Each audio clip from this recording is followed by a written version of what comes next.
April 2, 2025, was my day, our day. I strode out in front of a sea of red hats in D.C., the sun glinting off the White House behind me, and I declared it Liberation Day.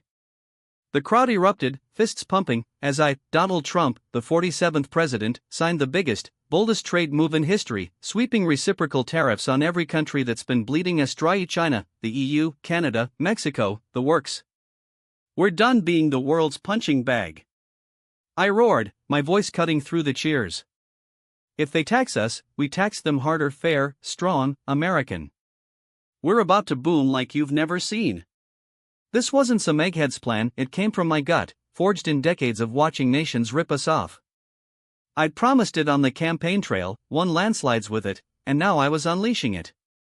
A 25% sledgehammer on China, 20% on the EU snobs, 15% on Canada's maple syrup crowd, numbers I'd barked in the Situation Room while my team scribbled notes. Reciprocal was my magic word. It's got punch, it's got justice.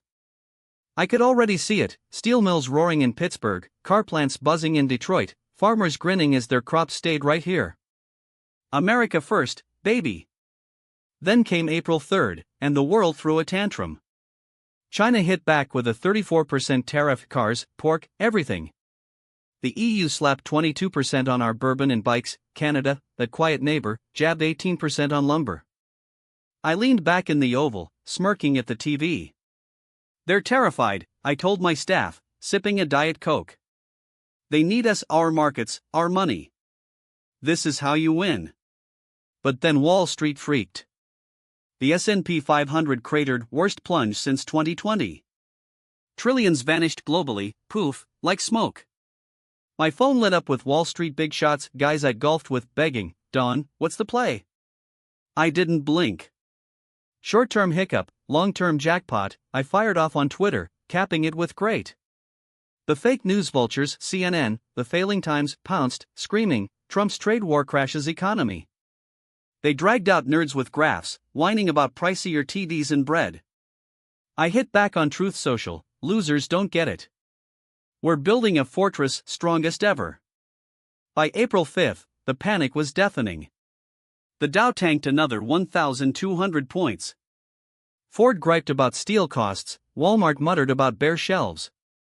Xi Jinping smirked on TV, cool as ice, vowing to outlast us. My base? Still, Electric X was ablaze with MAGA fire, but some GOP suits started squirming.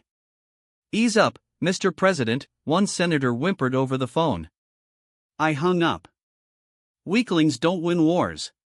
That afternoon, I stormed the Rose Garden for a press conference, cameras flashing like a rock concert. The economy's fantastic. I boomed, jabbing a finger at the doubters. These tariffs? Pure genius, best move ever. Jobs flooding back, billions pouring in. China's toast, believe me. Some reporter yapped about the market dive, I swatted it away. Temporary noise. Stocks loved me at record highs my first term. This is nothing. Walking off, an aide slipped me a Goldman Sachs note, 5% GDP hit if this drags on. I balled it up, chucked it. They didn't call 2016, didn't call 2024, they're clueless. I'm playing chess while they're stuck on checkers. The world can squirm, America's rising. We'll win big, huge, just watch.